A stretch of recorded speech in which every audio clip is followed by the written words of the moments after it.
Good afternoon, everyone. Welcome back to BCB Main Stage. Our next speaker is Shatbhi Basu. And being considered the bartending godmother of a nation of 1.4 billion people is a hefty title, and yet Shatbhi has wielded it with power and responsibility over 20 years. She has championed profession of bartending within the Indian market via her Stir Bartending Training Academy and also to consumers at every opportunity. She has taught and mentored many of the most well-known Indian bartenders in the global scene and continues to help the next generation in one of the world's most exciting markets. Please give a warm welcome to Shatbhi Basu. Thank you so much. It is an absolute pleasure to be here. And oh wow, these lights are bright. Whoa. So when Angus sent me a message to say, I want you to come to Berlin to speak, I said to him, what do you want me to talk about? And he said, well, whatever you feel like. It's an open thing. I sent him this draft because I saw in a few messages that he was looking for drafts. So when I sent him this draft, I sent a message saying, I know it reads like an article, because I'm just not used to writing things down like this. And tell me if you think it sounds like a plan. And he sent me a message back saying, you're a legend. Legends can do whatever the hell they want. I don't even need to read this. And I was like, that's the best thing someone has said to me in a hell of a long time. So here I am. I call it spiritual sweat. Because what the hell, when you work in a bar, you're surrounded by the stuff, right? Spirits everywhere. And then you're from India, you're expected to be spiritual. But when you are surrounded by it all the time, in a journey that lasts 4 decades, you realize that it's going to teach you to be spiritual as well.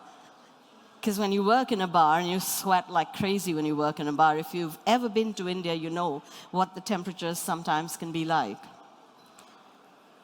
And I thought that was apt, because it was a journey that was not expected. I began because I wanted to be a vet. I mean, as far as I can remember growing up, the only plan I had was to be a vet. And I got into vet school.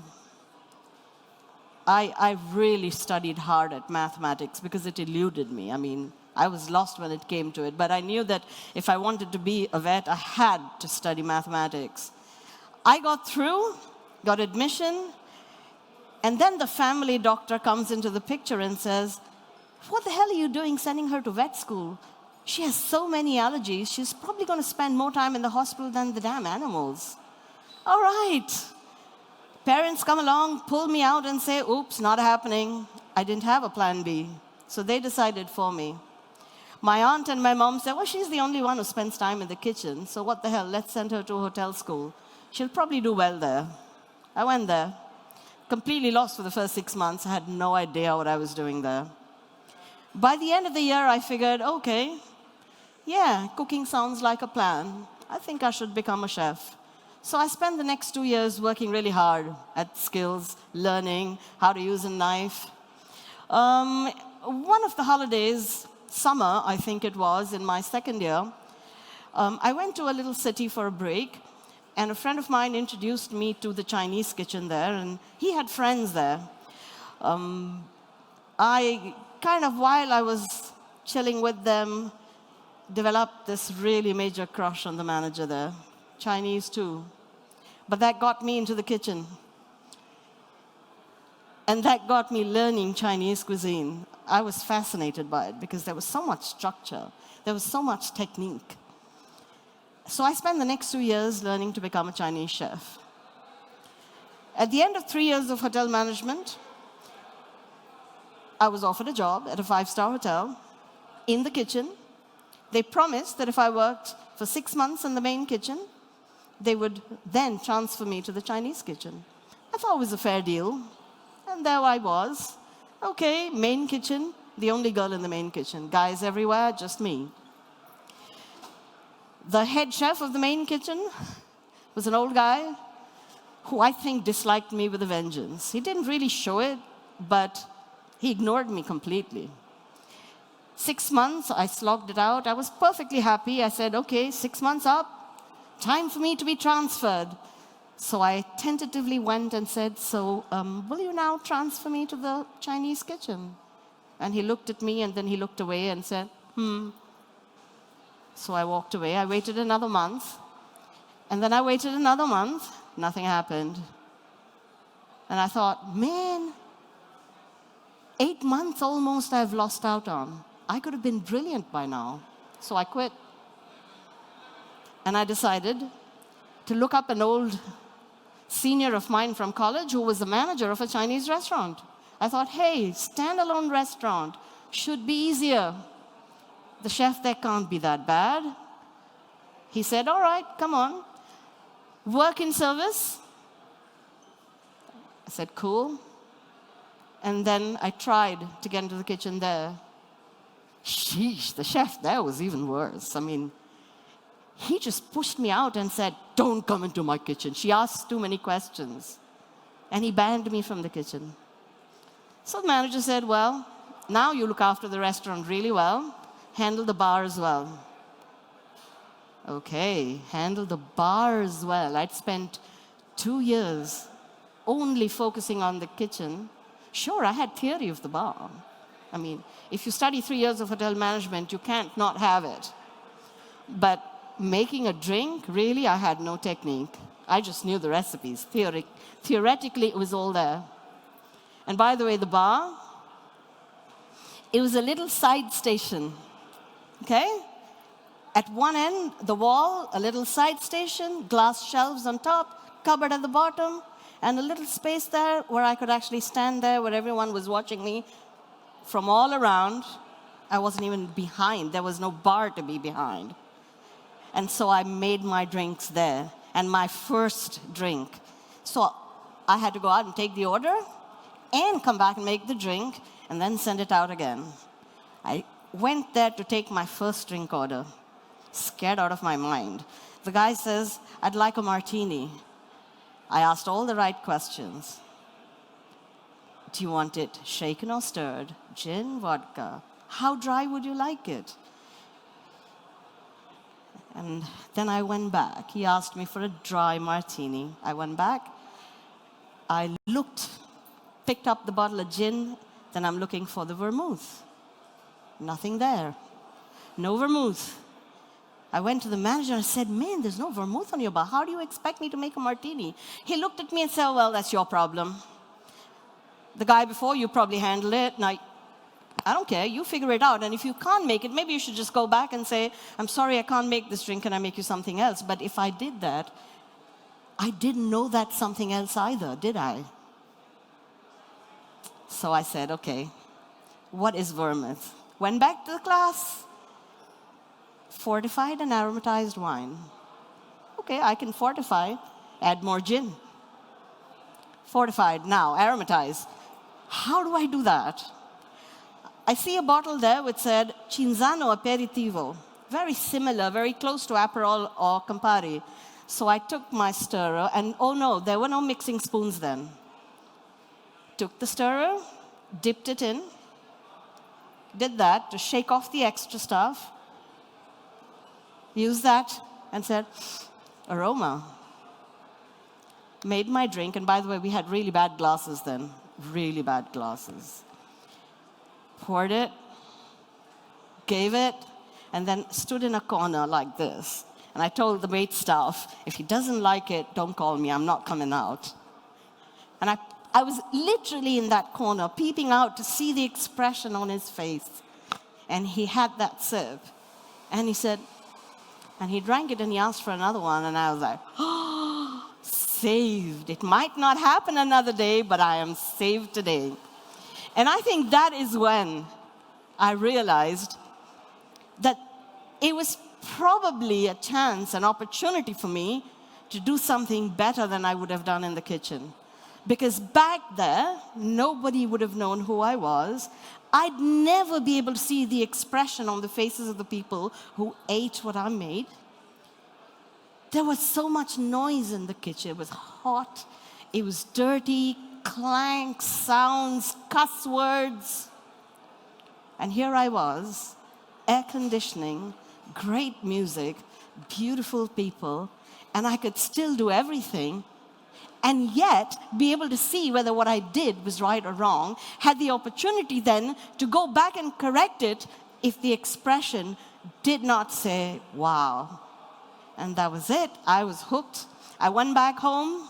I pulled out my book trunk, and right at the bottom was the book that my mom and aunt had given me when I was in college, which I didn't really look at. It was called The Trade-a-Wick Bartender's Guide, Victor Bergeron. And that guy, and I never got to tell him or thank him, he changed my life.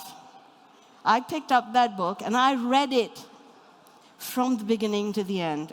Every word, every page, everything that was written in that book. Sure, he talked about rum a lot, but his ideology matched mine instantly.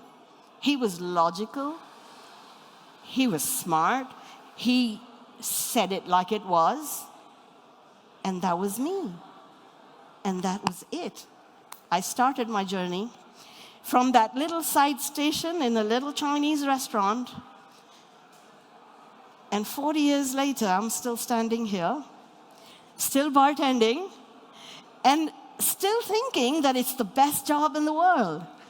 And I think what it gave me was a sense of self, and it allowed me to look at everything with completely different eyes. I did learn the menu there. There was a lot of stuff on that menu which was lacking in ingredients in my little bar, but we learned how to adapt, how to go back and say, okay, if this doesn't exist, what is it that I can do to make it better?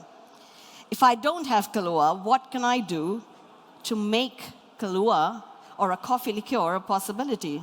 And we made everything, every single thing. We made Kahlua, we made cream liqueur, we made coconut liqueur, we did vermouth, and only out of what was available to us, because we didn't really have a choice, because it was just not there.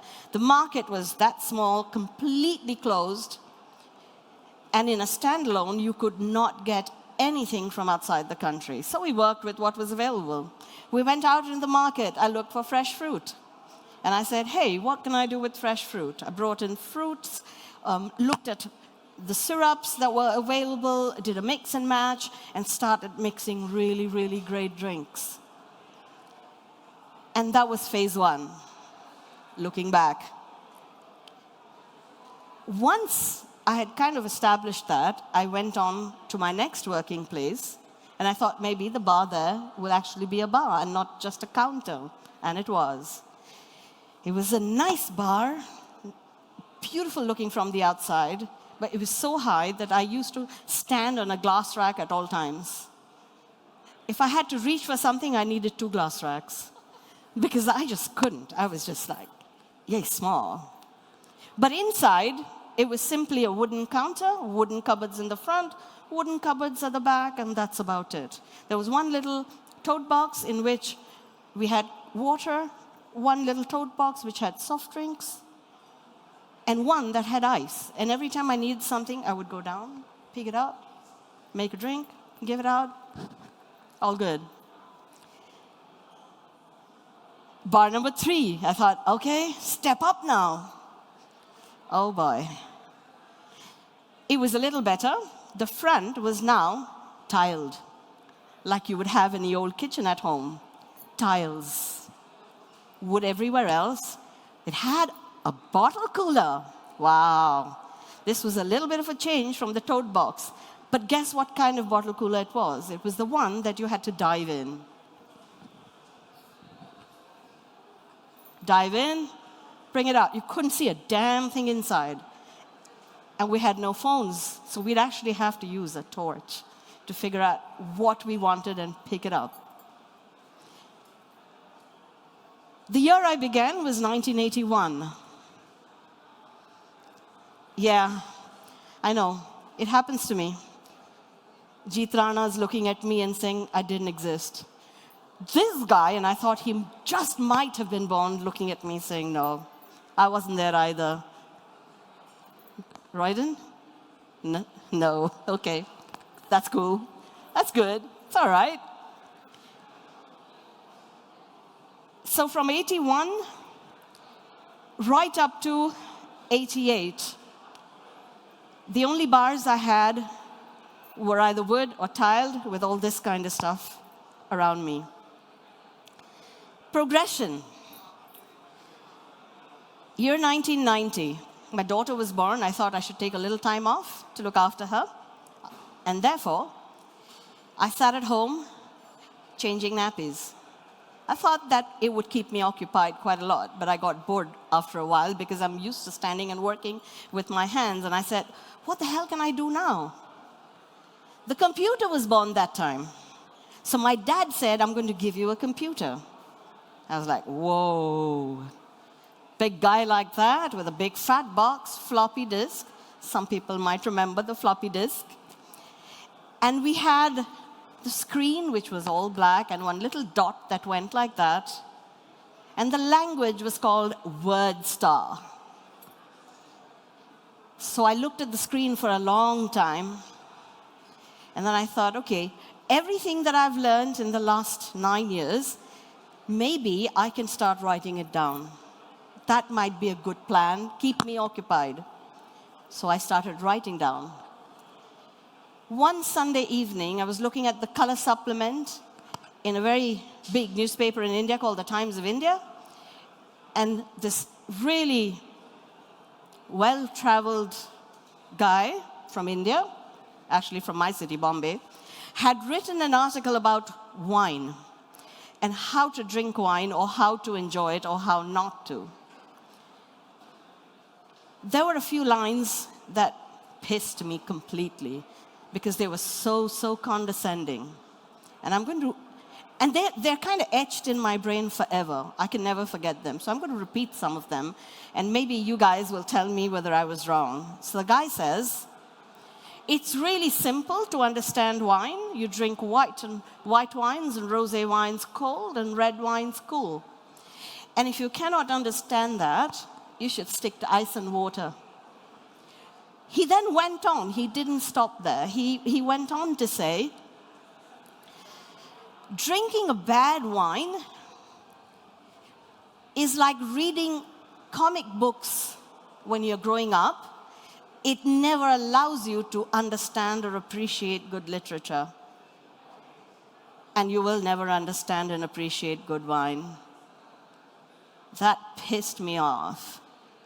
So much so that I sent a fax, because that's all we had, to the editor of the newspaper, another newspaper, because I don't think the Times would have appreciated me talking badly about their author, to another newspaper, which was called The Midday, saying, would you be interested in a series of articles on beverages, spirits, wines, beers, and all of it?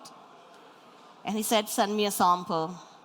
So I put the computer on again, started writing, erased many lines. Then what helped me was a bottle of ouzo that was hiding in the corner. Picked it up, poured some ouzo into my glass with a little cold water. Glass 2 started the first paragraph. By glass 3, I had written 3 articles that I could actually send off to the editor, and he said, yeah, please write for us. And so I had a column. And that allowed me to be in touch with our industry, with the bar that I loved so much, but at the same time, allowed me to actually give information to people who were thirsting for it. And I knew that people wanted to know more because my friends asked me all kinds of questions all the time. And I did not want to write like great literature. I simply wanted to have a conversation with the people who were drinking, to make a connection with them and say, hey, I think I know what you want. And is this the question that you wanted answered? And that's how I began writing. So bartending taught me how to write. it allowed me to become another person. It said, you're a bartender, but you can share that information with everybody, not just with other bartenders, but also with people who want to know more about wine or whiskey or cognac or liqueurs. I started writing for mainstream journals, which is a B2B magazine, hotel magazines, and restaurant magazines, so that I could then communicate with bartenders as well. 7 years later, the year was 1997 now, and suddenly one day it occurred to me that in 1981, when I would have really loved to be able to attend a bartending course, and I couldn't because there was no bartending course, nothing specific that would teach you the skills of bartending in 1981 in India, and I couldn't afford to go anywhere else because I was dead broke. And in 1997, 17 years later, from the time I passed out, there was still no school teaching bartending. And I said, what the hell, if no one else is going to do it, maybe I should. Let me give it a shot. Let me try and understand whether or not people actually want to learn bartending. So in 1997, I put together a little 2-day platform, a kind of a give and take, where people from the industry, from the beverage world, would come and talk to people from food and beverage. And we put together a little competition for bartenders across the F&B trade, as well as those who were still studying bartending or beverages as part of their curriculum in hotel school. We called it Stir. The reason for the name was simply not because we stir. For me, it represented a lot of stuff. It was the year 1997, which meant 50 years of independence. 50 years of Indian independence in 1997. And yet, after 50 years of independence, nobody was talking about the bar at all. Nobody even recognized bartenders. And in fact, for most part, in most hotels, they were not even designated bartenders. They were simply called wait staff or senior wait staff working behind the bar.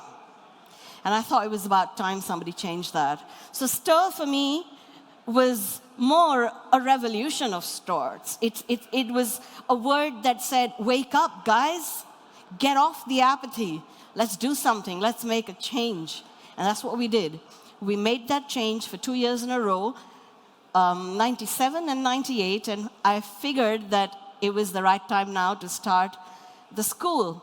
And so in 99, I began with Stir Academy of Bartending. I had 5 students, and I taught them really well. And they were the first 5 that actually went out as professionally trained bartenders. There was another reason why I thought that was a good thing to do. I was hanging at a bar one day, just sitting at the corner, because a friend of mine owned that, and he said, will you help me with some stuff? And I said, yes, sure. And while I was sitting at the corner of the bar, there was someone who came up to the bar and asked the bartender for a Bud Light.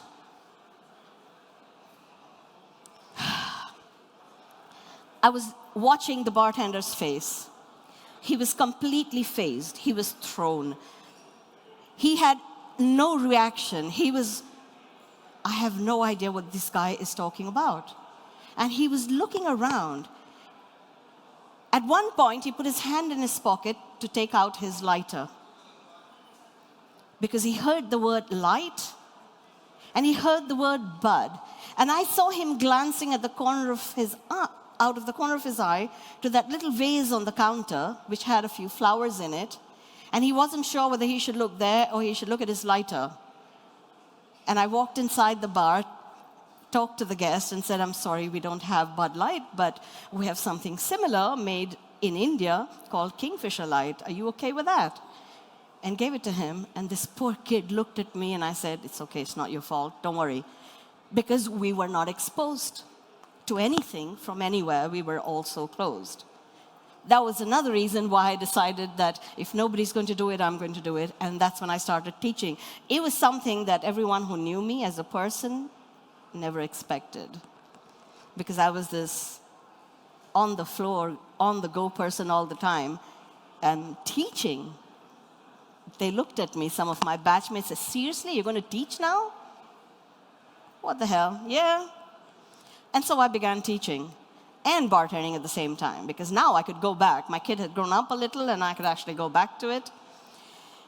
I went back, but I didn't go back as a bartender working behind the bar. I went back to set up new bars and therefore work with them when we opened the place till they were completely set and ready.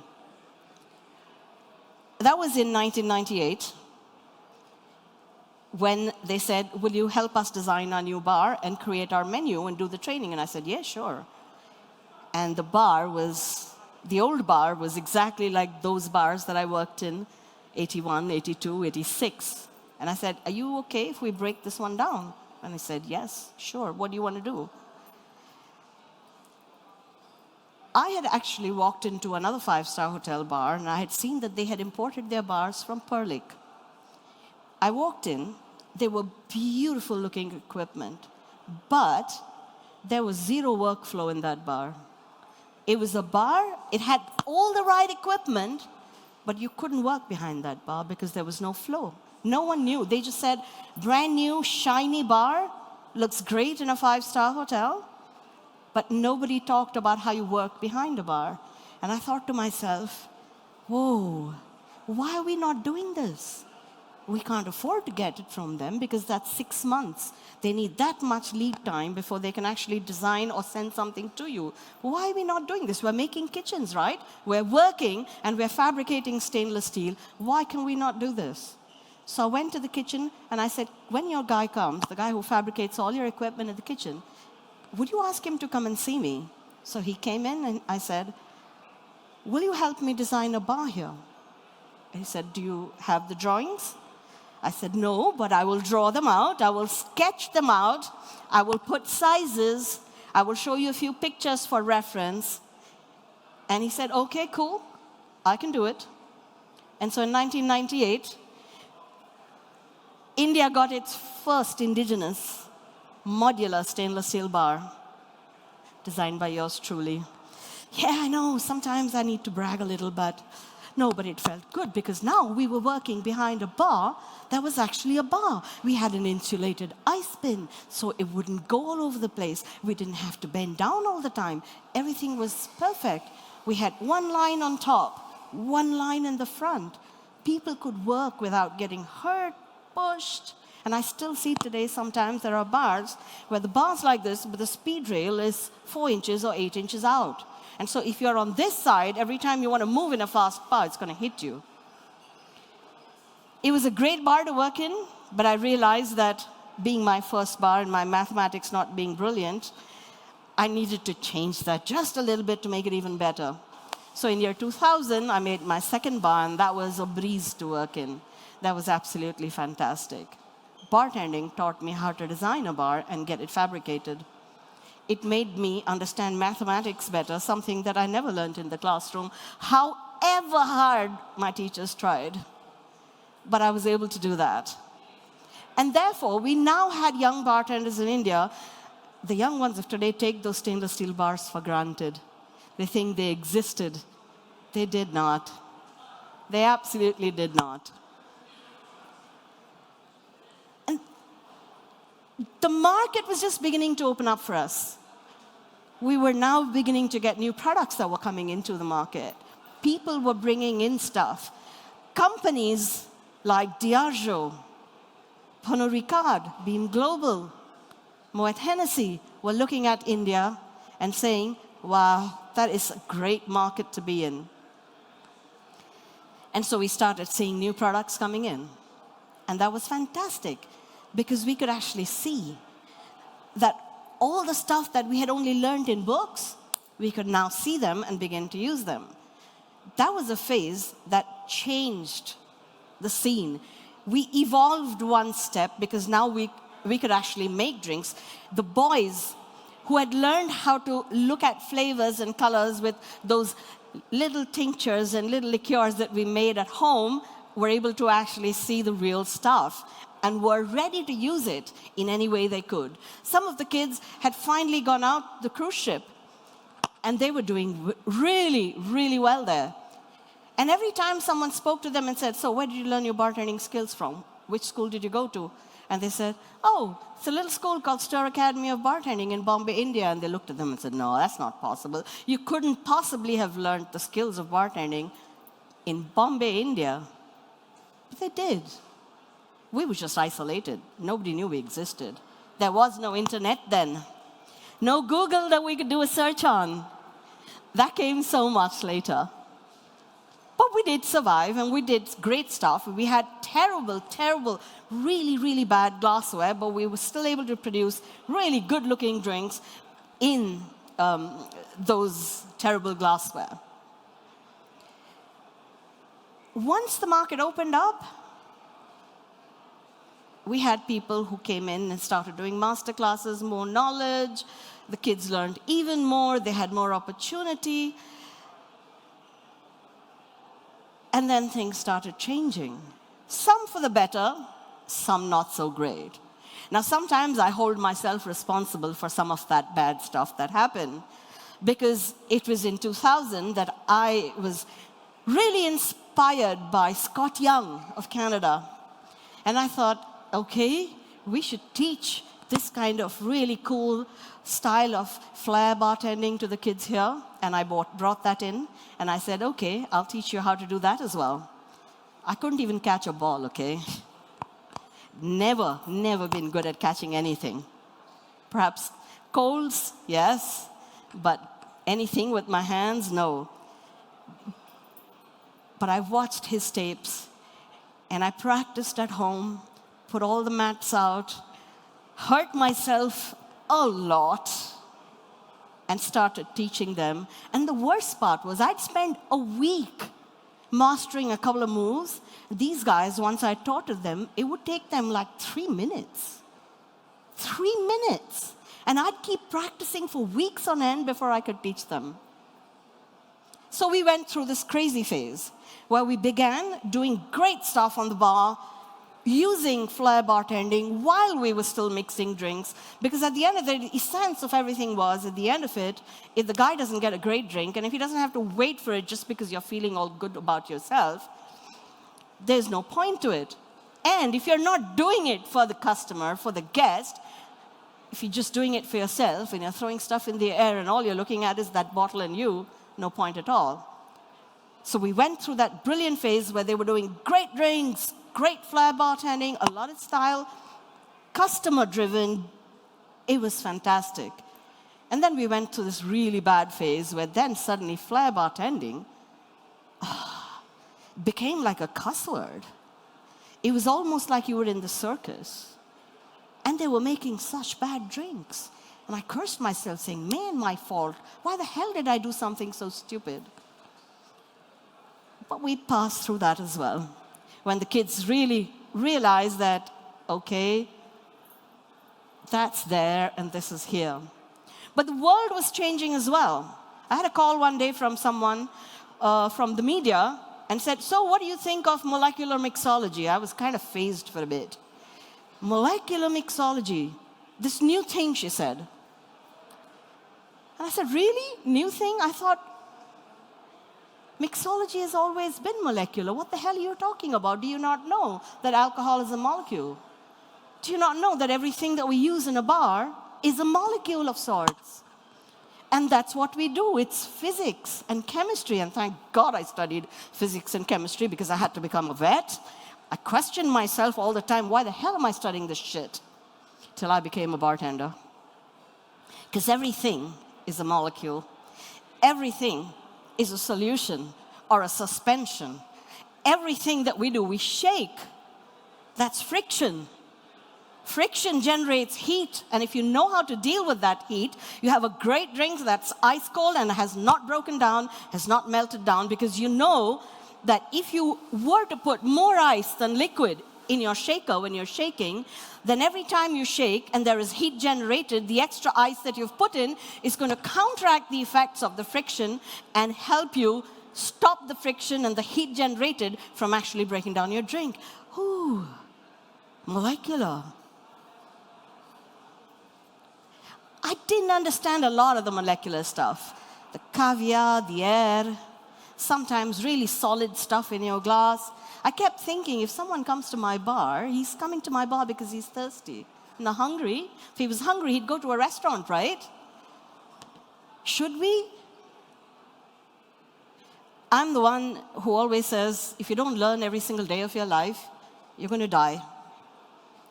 You may not want something that other people are doing. You may not agree with certain techniques, but you've got to know them to stay on top. You've got to understand it, but you also have to ask yourself the question, why? Do I really need this? Is it going to make a massive difference to the palate of someone who's drinking my drink? Is it going to shatter his world and say, wow, yes? Then sure, go ahead, use that technique, spend that time, do whatever the hell you want. But is technique the only thing that matters? Is your entire universe going to be centered around only technique? I don't think so. Because when you do that, you're oblivious to everything around you. You're oblivious to the most important person who makes you a bartender, and that's the guest. So looking around at it today,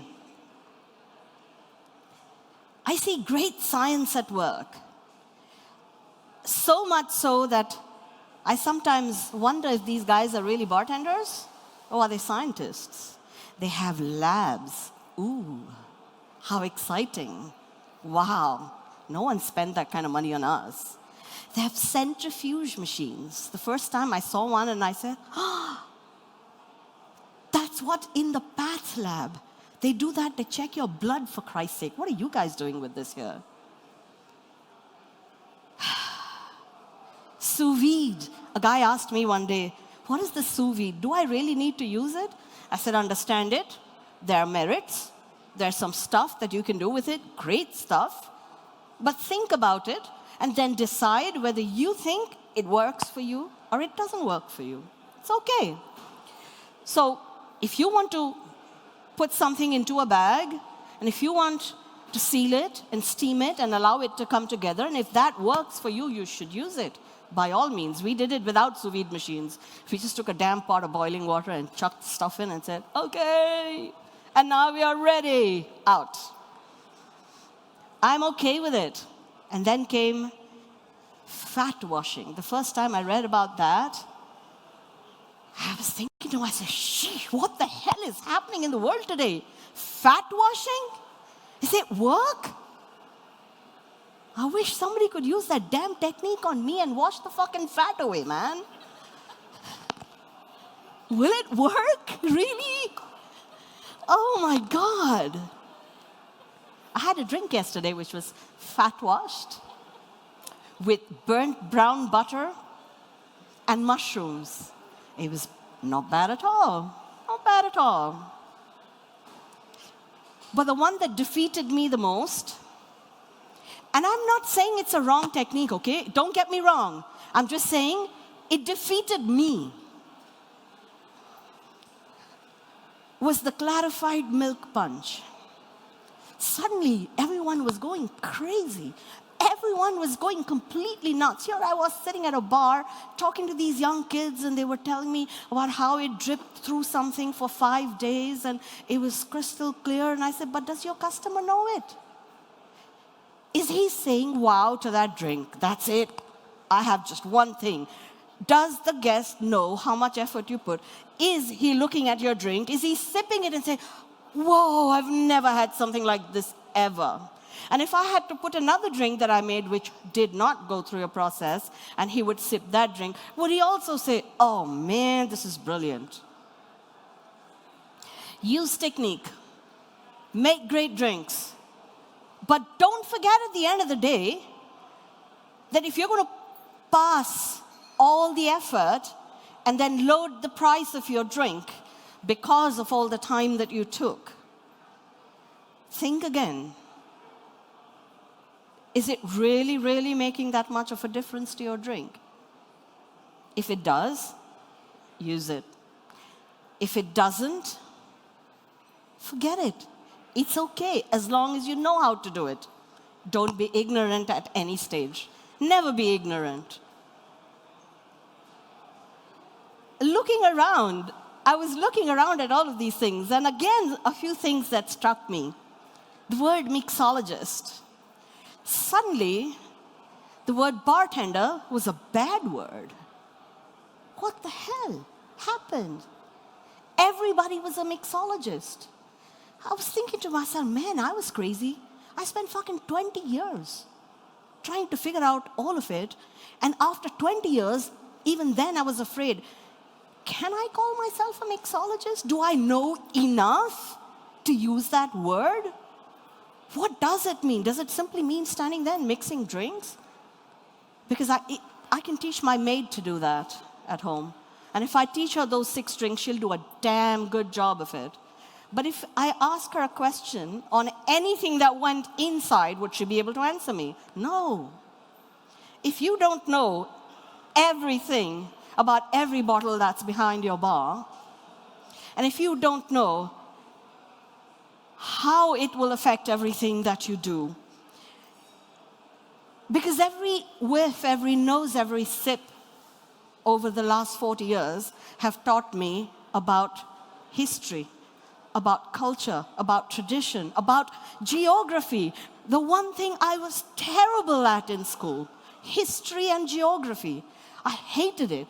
I could never remember dates about world wars and when that happened. No, never. I would fail at it miserably. And then suddenly, I knew everything about history and geography. Because every bottle taught me history, taught me geography. Every drink taught me about a time in our world that something great happened. I could now remember when there was prohibition in the United States. I could now remember what happened in Russia with the Russian Revolution. I knew World War I and World War II. I knew what the hell a French 75 was, not just a drink. I understood the meaning of the word kamikaze a little better. I think it's suicidal to drink those even today. And therefore, I think the person that I am today is only possible because I was a bartender. It taught me how to be patient. It taught me how to be nice. It taught me to stand there and smile in the face of some crazy shit that was happening in the bar. Very often, water would shut down. I would have no glasses. I'd have 500 people in front of me in a nightclub wanting their drinks, and I had no glasses. And I'd get one of the kids to say, shit, man, what are we going to do? Get shots ready in your damn mixing glasses. Climb on top of the damn bar, pour in everyone's faces so that we get 10 minutes breathing space till we get the glasses back, and let's just, God, give up the drinks. You learn sign language when you work in a nightclub because you can't for the life of you hear anything. You just cannot. And you're talking to the guy and say, you want a big, small? And you show him a bottle. What do you want as a mixer? You become pretty good at that. And that's what makes you who you are. You can survive almost anything if you are a great bartender. And give me a great bartender any day over a mediocre mixologist. I will stand next to him and I will work, and I'm very proud to say I'm still a bartender, and I'm a pretty damn good bartender, even if I say so myself. And I'm okay if no one calls me a mixologist. I'm all right with it. I'm okay, because I know what I'm doing, right? And all those drinks, people talk about, somebody was talking about patents and stuff like that. Sheesh, if you lived in India, you'd realize that that's not possible. Okay, the law. Oh my God, it's crazy. I wrote a book. I sued my publisher. Guess what? I won. I had to buy back the books from him. I didn't get anything, but I had to, and I was okay with that. But I still had to give him money to get my books back from him. Think about patenting a goddamn drink. Are you serious? No way. But for me, you know what? every time I went out and I found somebody had used my drink, and every time I found that they were using my recipes to go out there and make those drinks, every time I saw it on a blog or someone on YouTube mixing a drink that I know I created, I felt pretty damn good. Because unless it was really, really good, nobody was going to be making it. And that's okay. That's all right. So just think about this whole evolution from where we began with nothing. Here now, we had the whole world in front of us. Though our laws are crazy even today, for the first 6 months of this year, we had almost no grade alcohol in the country, especially Bombay and Delhi. Bombay especially. Because someone sitting in the commissioner's office decided that they want to mess with us. And they messed with us. Anyone here from Pernod Ricard? Okay, never mind that. Someone should ask them the story of why Beefeater gin wasn't there. You don't want to know. I promise you that. I promise you that. So, we had mixology, we had mixologists. I like to work with some techniques, okay? I like using smoke. I think certain drinks become really, really nice when you add a little wood chip to it. Opens up flavors, does some crazy stuff, and does some great things. I like using foam every once in a while, but I'm very often, I come against this whole group of vegetarians. And in India, we have a lot of vegetarians. And they don't like egg in their drink. So I learned a long time ago how to make a really great whiskey sour without using any eggs. And then we came up with an idea, and I said, let's give this a shot.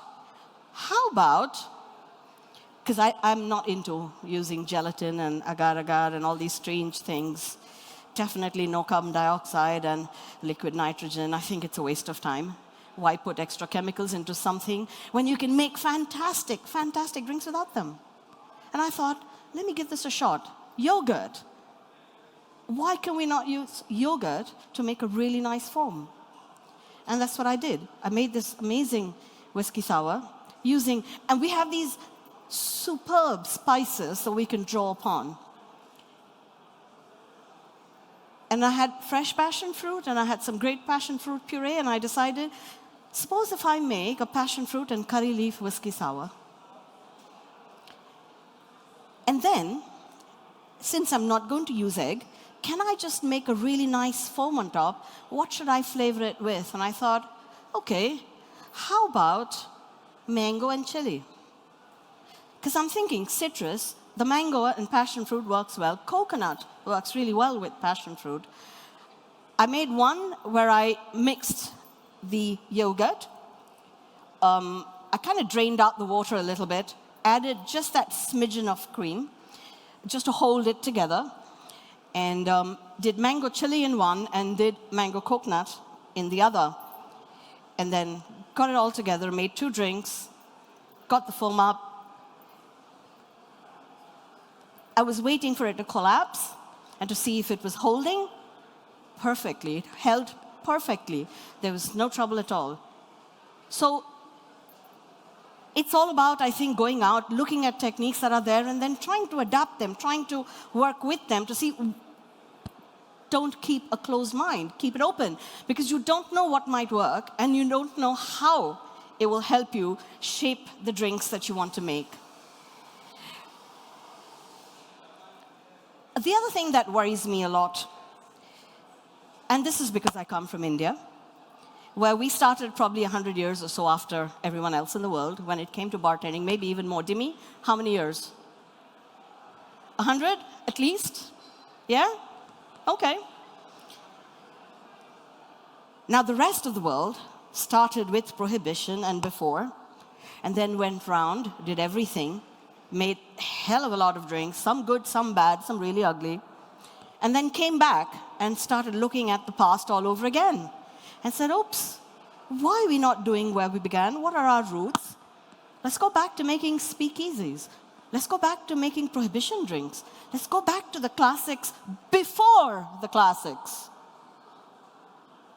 Let's go back to the 1900s.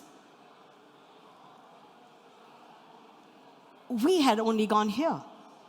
We hadn't done the good, bad, and the ugly completely. And suddenly from here, we were cutting across to come right back here because we had to catch up with the rest of the world. We didn't have time to wait, to discover, to make our own big mistakes. We had to catch up with the rest of the world. We had to say, oh my God, everyone's doing it. We've got to do it. Now, whether or not my guests were ready for it or not, I still had to do it. I have to make only old fashions. I must do only shrubs. I must make a crasta. I must do juleps. What the hell is the difference between the julep and the smash? Am I screwed? Did I say something wrong? Oh my God, it happened to me. I made a drink. The ideology I was using was that of a julep. I decided that I would make this really great julep for a really great Indian single malt, and I added some fruit to it to up it a little bit and one little hint of chili. I think it was a fantastic drink. Then I get a message on my phone from a very close friend of mine who said, I've got a message from this really good bartender I met, and he says that you've made a big mistake. That's not a julep, that's a smash. What do you think? I was like, oh, sheesh, what the hell happened? And then I thought, let's see what Jerry Thomas, because, I mean, he's the man, right? Let's see what Jerry Thomas has to say about it. Maybe I've made a mistake. If I have, I'm happy to say I'm sorry. I'm good with that. I'm really good with that. What did Jerry Thomas say? The smash is just a julep on a small plan. I sent him a message back saying, well, Jerry Thomas says this. I'm saying that this is my julep on an edited plan. And if someone doesn't like it, that's too bad. I think it's sad because they're working with blinders now. They're forgetting everything. They're actually doing this and saying, oh, this is it. There is no only truth. Everything changes. Everything evolves. Everything is about change because that's the only thing that's constant. Change. How do we work around it? And people talk about perfection. What the hell is perfection? Mirror, mirror on the wall? Really? Am I the fairest? Oh, come on. How can my drink be absolutely perfect? Now, I may think that I've made this brilliant drink and it's absolutely perfect and it's probably 90% perfect. But what happens if you walk into my bar and you don't like it? You think it's okay, but it could be better because you think you would like it a little sweeter or you could like it a little less sweet. Am I going to say, go home? Sorry, if you don't like my drink, too bad. Don't come to my bar. That's what's happening today. The scientists are looking down. They're not looking at you. They don't care. They're just looking at their drink, serious as bloody hell. I mean, come on. Learn how to laugh at yourselves. It's good for you. Don't look so serious. And don't be so arrogant. Who's paying your salary? You think your boss is? It's the guest who comes to your bar. If he doesn't come to your bar, who's going to pay your salary? And at the end of the day, who the hell made you who you are? Who made you? If there were no guests, would you exist? Would we exist as bartenders if no one came to our bar? So how on earth can we be so arrogant to say, well, I can decide whether I want you in my bar or not. And if I don't like you, you can go. And if you don't like my drinks, well, I don't think you deserve a drink at my bar because you don't know any better. How many people know bars like that or bartenders with that kind of an attitude? No one? Oh, you're lying. You know that, right? You know you are. At the end of it, looking forward, the only guy who finally matters is the customer. If we can't have fun on the bar, what's the point? I miss that. I miss having fun on the bar. I miss the time spent chatting with people who came, doing a couple of tricks just to make him laugh, talking about anything on earth. That's what we need to do. And then talking to him, which allowed me to understand where he's coming from, therefore being able to make a drink for him that is just almost perfect for him. I started out wanting to be a vet, wanting to help animals. I realized that I was finally still helping animals, just of another kind, because that's who we are, aren't we?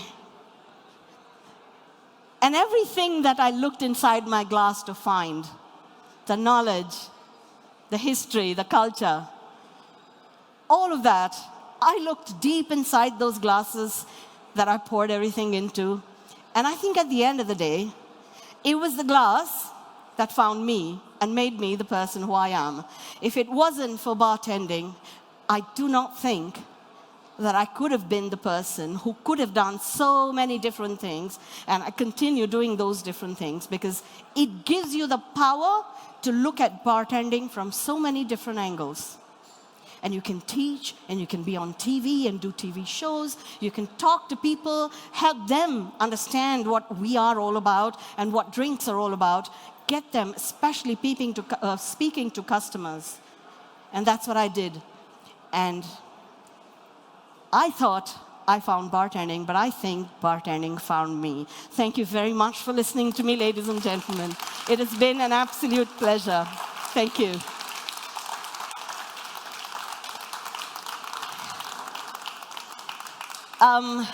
Yeah, if you want to ask me questions, feel free. Thank you so much, Shatbhi. If you don't, you can catch me wherever I am. But thank you so much. Give a big round of applause for Shatbhi again. Thank you very much for sharing with us today. As usual, everyone, if you came in with a glass or a bottle or a cup, please take it with you. There are trash cans at the end of the room and outside of the room as well. We'll see you back here for our next session at 2:30.